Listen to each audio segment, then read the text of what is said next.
Former JLS star JB Gill has controversially called for deer to be killed in Britain and thinks bears need to be reintroduced into the countryside. Singer-turned-farmer JB, 31, made the revelations on BBC Radio 5 Live and explained why he is very much in favour of culling deer in Britain, challenging people to put their emotions aside and consider that the country is seeing its highest level of wild deer in over 1,000 years.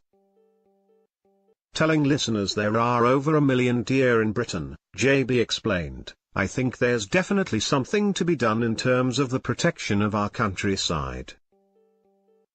There's also a bigger issue for farmers who are under pressure to produce more food and to sustain an industry that is growing year on year." The former boy band member became a farmer 6 years ago and is now a passionate advocate of protecting the countryside and responsible farming. JB also suggested introducing big cats and bears back into the countryside to naturally keep the numbers of deer down. Speaking about rewilding animals, he said, "Effectively you introduce lynxes and bears back into the wild and effectively they would do the job that they were intended to do." JB, who runs the farm with his wife Chloe and has a 4-year-old son called Ace, is one of the very few black farmers working in the UK and says his Caribbean background has made him grow up with a passion for the countryside and food.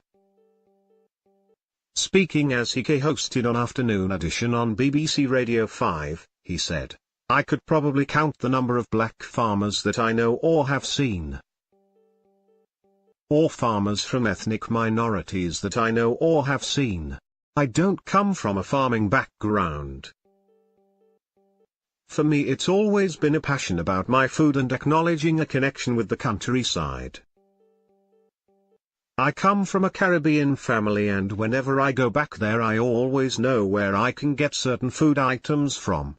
Aston Marigold's bandmate says the JLS boys were shocked but hugely supportive when they learned he was going to be a farmer 6 years ago. "It's something I think the boys can appreciate and they understand where I'm coming from and they support it absolutely," he said. Hear the full interview with Nihal Athanayak on BBC Radio 5 Live website.